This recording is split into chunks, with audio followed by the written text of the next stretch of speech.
Thank you for watching. My name is Glenn Morgan, and this is We the Govern. Now, today is going to be a little different type of video. Today, I wanted to talk about a little documentary that came out just recently. It was sponsored by the Discovery Institute out of Seattle. It's called What Does It Cost? And it was actually produced by Ken Peterson, who's kind of a longtime freedom-oriented entrepreneur here in the Washington, Oregon area.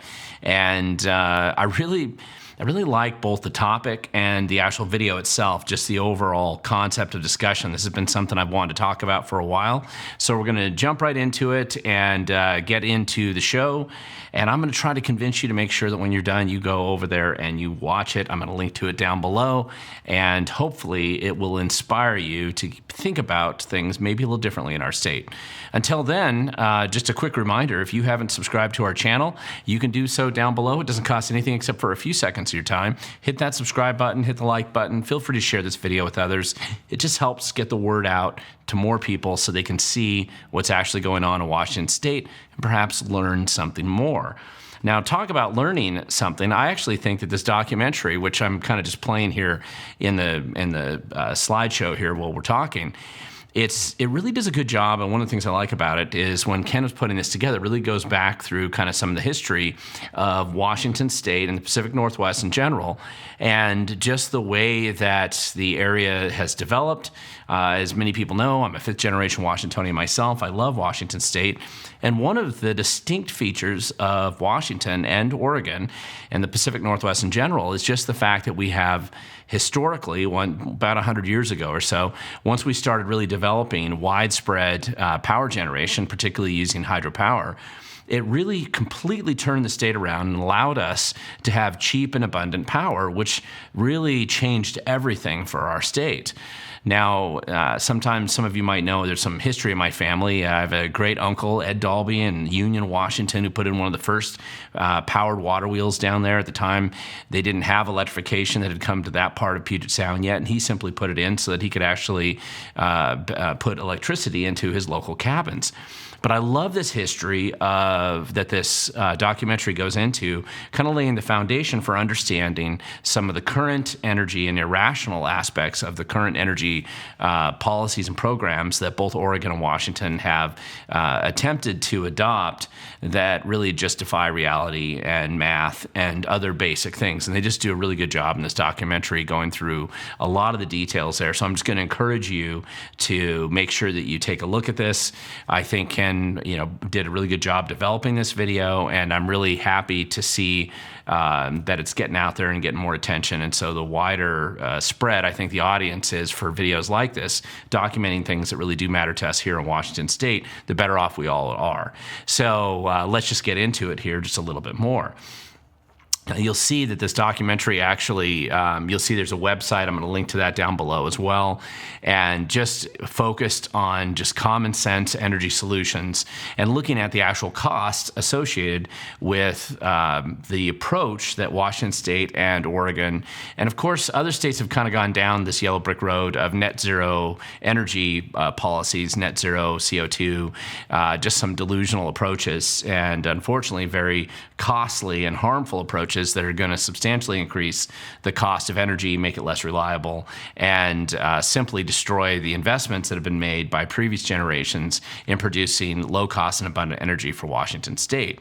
So there's a lot of challenges, I think, and you can see that Ken has actually made the rounds here with Brandy Cruz and a number of other, Jason Rantz, and I believe a number of other local media personalities who are willing to actually talk about subjects like this. They've interviewed Ken. He's been out there kind of promoting this whole issue and just exposing the truth behind the terrible net zero policies that have been pushed by our political class. Now, underlying this whole video documentary is actually a study, which I'm also going to link to down below, that was commissioned by the Discovery Institute last year. It was earlier in 2024, I believe. And it's this one right here, basically the crippling costs of electrification and net zero energy policies in the Pacific Northwest. Now, there's a lot of critical things during this video where they interview some people and they show video clips of some of the people on the left who are kind of pushing these policies, kind of these insiders, indicating that, hey, if we can't do this in Washington State or in Oregon, it just can't be done anywhere. That's a pretty interesting analysis because unique, I think, in America, we have in the Pacific Northwest one of the most reliable electrical grids, mainly that is a beneficiary of just the fact that we have so much abundant water and rivers out here to set up hydropower, which covers a large majority of the power supply that we've had in this state for a long time, even though, of course, the dams have been under attack from the left for quite some time. And what it really does, and this has been a topic that I've covered in the past, is basically looking at some of the things where government can basically get out of the way and just simply, if they're going to have policies at all, they should be policies that are focused on encouraging the social benefits of much lower costs of living. And there's some basic things that affect every living person that's going to be in the Pacific Northwest.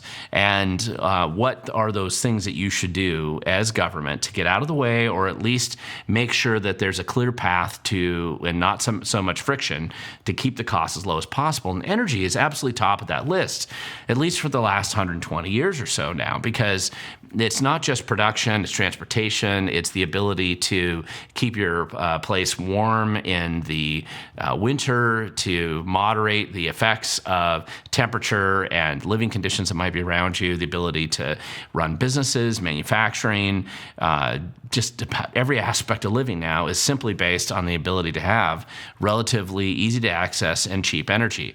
And instead, what we have found is that governments tended, the more it's involved itself, as they have recently in Oregon and Washington in particular, the more they've involved themselves into solving the energy supply issues, they're doing nothing but destroying the energy supply and increasing the cost substantially for no benefit to you and I or regular people. The other thing, and I've done these stories before in the past, especially because I was on the board of the Washington State Farm Bureau and was involved just historically in a lot of issues related to food production, agriculture in our state. That's another area where government needs to have a light touch and certainly be out of the way and do whatever they can to ensure that the cost of food production and providing good quality, nutritious food, safe food to the population is as cheap and as low cost as possible, because everybody has to eat. And if you do things that simply increase or reduce the options for food and food production in the community, then you're going to do nothing but increase the cost of living. The other one that's obvious is transportation, and this has been recognized really since the inception of America, the ability to make commerce simpler. Transportation is a big part of that. If you looked at some of the early public works projects that they had in America, it was building canals to facilitate the transportations of goods and services and people, and then eventually railroads and eventually roads. And more currently, it's been in making transportation as cheap and easy and accessible as possible until recent times. And now government is more focused on doing things like building light rail that goes nowhere and helps nobody and costs vast amounts of treasures wasted and squandered on it. Well, they find all kinds of ways, from tolling to mitigation schemes and all kinds of other soft costs, making the cost of transportation substantially more expensive than it needs to be at all.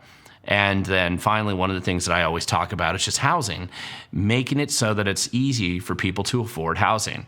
The more government gets involved in housing, whether that's the Central Plan of the Growth Management Act, whether that's the low-income housing schemes that don't have a low cost at all. In fact, they're the most expensive housing that humanity's ever been able to find and create.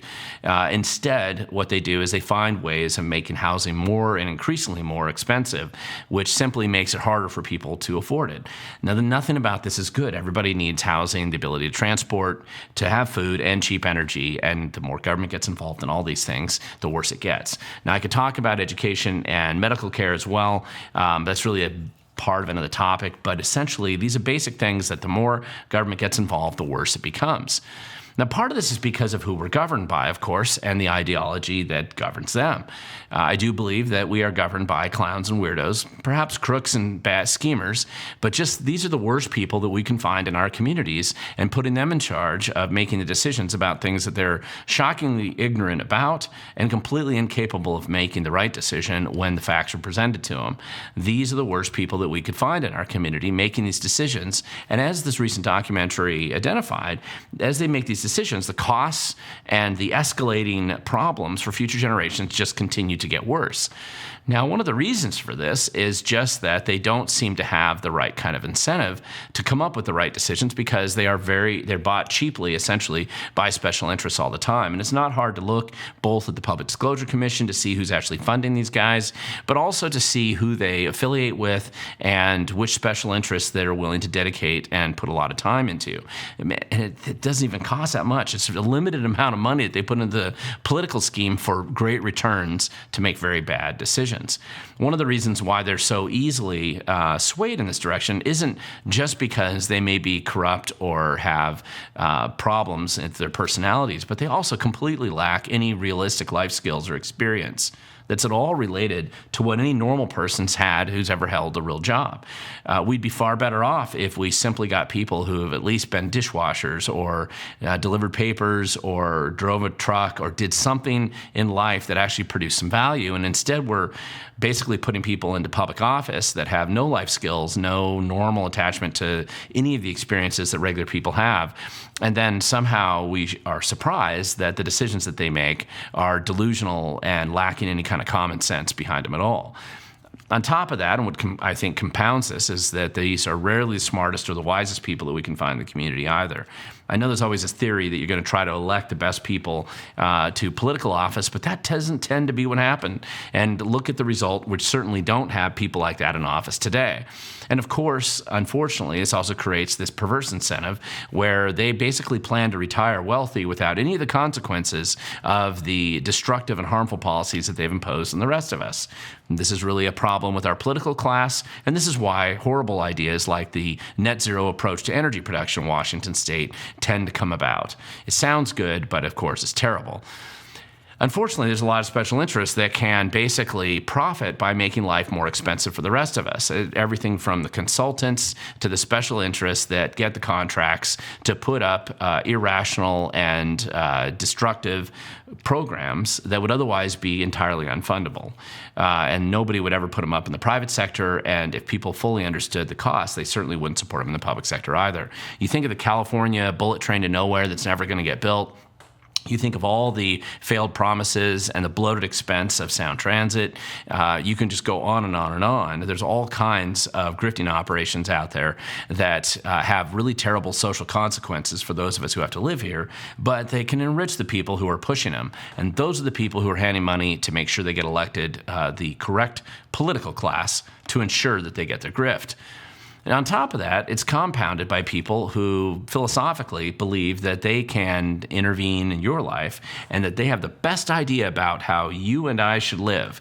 And because their ideas of how we should live are so important, they decide to utilize government as a way to try to control you and I and our neighbors and friends. This is not the live and let live crowd. This is the crowd that wants to micromanage every single aspect of your life. And that's why they like things like net zero or all kinds of other terrible policies. The list is quite long.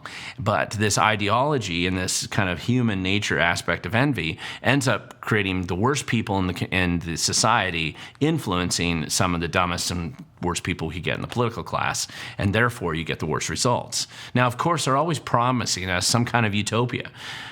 If we just trust them 100 years from now or 50 years from now or some point in time long after the political class has retired wealthy on their compounds, probably out of state, and the grifters have taken their cash and moved away as well, they promise us that they will get some kind of utopia for those schemes, even though any kind of common sense or analysis of their dreams and schemes would show that utopia is the furthest thing from anything that's going to happen, and based on the policies that they impose on the rest of us. And so that's the kind of thing that I think we're really dealing with here quite a bit, this combination of ideologies, special interest grifters that profit from pushing ideas, even things that they know will never happen, and then getting the worst people we can scrounge up in the society and put them in charge of the political class in our state. That's a challenge. And of course, it bloats government. And as Mark Stein has said, and many of us repeat this all the time, big government absolutely does make small citizens, and it makes life worse for everyone who lives here outside of a very small group of people who seem to profit from it. It does give big government people like these control over your life, which I don't think is a good thing. And the results usually show that that's true. The more that they escalate the cost of living and the more they abuse you with their political policies, increasing taxes, taking more of your life energy to support whatever wasteful dreams and schemes that they want to impose on the rest of us, that's not the best way to live, which is one of the reasons why I'm going to encourage you again that go and take a look at this video. What does it cost? About the net zero documentary that has been produced by the Discovery Institute and Ken Peterson. I just think they did a great job here. I'm going to encourage you to go and look at that. Just want to see more people out there sharing the truth about some of these bad ideas. And it's important that we get the truth out there. But the other thing I want to point out is that you don't get videos like this. You don't get studies and research, and it's a lot of hard work to put together that kind of information without people being willing to show up, without people being willing to step up, using their own money, in many cases, just trying to get the word out and spread the truth when it's very difficult to do so when you have such an established political class and grifter class that wants to do anything they can to suppress any other alternative narrative to the one that they're trying to shove down your throat to justify the tax increases. So remember, one of the things I always tell people, you have to show up to make a difference. And I believe Ken Peterson did in this case. I believe the Discovery Institute did in this case, and they should get all the credit for doing so. Because again, in the end, the future, it always belongs to those who show up.